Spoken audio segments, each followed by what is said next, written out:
Hello and welcome back to No Bullshit. Today we're talking about director Christopher Nolan's new historical film called Dunkirk. Another great, suspenseful, action-packed thriller from the director of The Dark Knight. Dunkirk tells the story of the 1940 Battle of Dunkirk, where French and British soldiers struggled to evacuate the city in the beginnings of World War II. And while the movie was masterfully done with wonderful acting, direction, score, and pacing, there's still a few problems. For starters, there's no black people in it. How dare Christopher Nolan make his movie historically accurate? What an asshole. That's not gonna fly in this day and age. Not in 2017. We need to black or brown wash at least one of the sympathetic main characters in order to be politically correct in current year. I suggest they replace the Commander Bolton character. Sure, he was played beautifully by Kenneth Branagh, but we don't want this Shakespearean-trained, Oscar-nominated actor in there. Ew. Let's put a random minority celebrity in there. Someone like 50 Cent or Shaquille O'Neal would be much better. Sure, they can't act, but at least their skin's not white. Because you know what? Forcing diversity is all the rage right now in Hollywood. And just look how that worked out for Spider-Man Homecoming, which had the worst second-week drop-off of any Marvel movie. It's doing worse than Spider-Man 3 for Christ's sake, but I digress. The enemy tanks have stopped.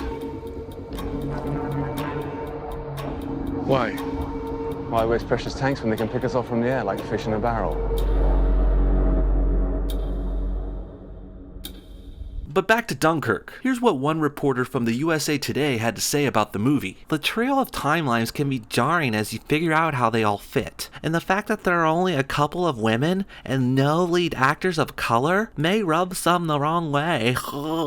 But in all seriousness, for real now, clearly this guy at USA Today isn't concerned with being historically accurate in non-fiction stories. Because I can't think of anything that would bring me out of a World War II movie's immersion more than seeing a woman in the French or British military. Because guess what, guys? Those armies were almost completely made up of white men. And that's what made up about 90% of the characters in Dunkirk. White men. And justly so. 1940 soldiers in these battles were almost all white men. I'm sorry, but it's true. Hell, even modern day militaries, while a little more diverse with skin color, are still mostly men. So with that said, I really don't see how having only a couple women in the Dunkirk movie was even a problem, but I knew if we looked hard enough, someone would complain about it. The SJWs and PC people on the left, they'll find a way to complain about anything.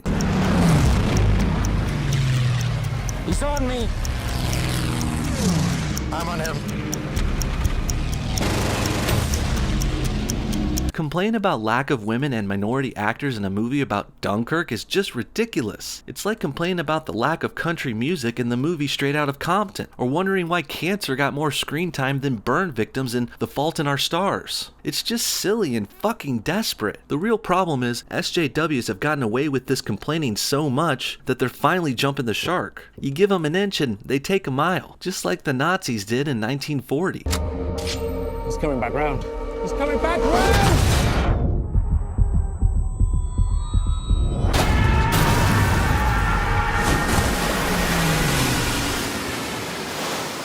The only reason Dunkirk is almost getting a pass here is because it's historical, and that's pretty damn hard for even the most PC person to argue against. I mean, I don't think the media and critics should be pressuring Hollywood and its directors about any of this bullshit, but they love to do it anyway. Like just last week, people were going crazy about the new War for the Planet of the Apes movie. Many on Twitter and in the reviews said the movie was racist because the apes represent black people supposedly, even though the only people saying apes represent black people is other black people. Another complaint about the Apes movie was the same thing this USA Today guy was saying about Dunkirk. Not enough women. Fortunately for Dunkirk, the movie has true events to cite and help defend it, but works of fiction don't have that luxury, and that's what makes them easier targets for this identity politics shit pushing for diversity. I personally think fiction and non-fiction movies should both be free to cast whoever the fuck they want. It can be all white or all black or diverse or whatever they like. SJWs and film critics who focus on the skin colors of actors this much are just sad people. Desperate losers who have nothing better to talk about. Like I said at the beginning, Dunkirk was a good movie. A solid B+ at least. Anyone who likes war dramas, action, suspense, or Christopher Nolan will probably love it. And it's not because of the skin colors or the genders of the actors. It's because of things like good pacing, interesting storylines, and most of all for this movie, historical accuracy. Notice how my review has a little to do with the identity politics? Besides calling out other people's PC bullshit, I wouldn't think think to mention things like that in my review, and USA Today and other news outlets shouldn't be doing it either. What do you guys think? Are you gonna see Dunkirk? Was the casting racist or sexist? Comment below, and thanks for watching No Bullshit. See y'all next time. And don't forget, this show is funded and supported by viewers like you. Like, comment, and subscribe for new videos every week. Hit that bell button below to get email notifications of our new uploads. We also have merchandise such as shirts, sweaters, stickers, and coffee mugs in our Teespring store. Join our Patreon to support monthly for as low as $1. You can get bonus videos and all kinds of cool stuff. There's also Amazon affiliate links and all of our other links in the description below. Thanks again for watching and supporting.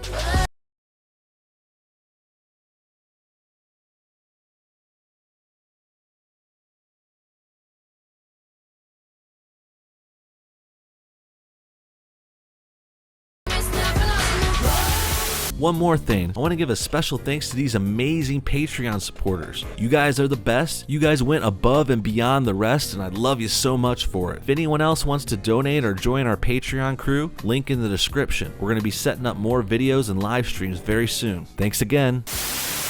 Last week we screened the film for veterans, some of whom I had spoken to in preparation for the film, and standing up there in front of them about to show our version of what they had been through was pretty frightening. It was a very emotional experience, and I was very relieved when it was over, but very gratified by the response.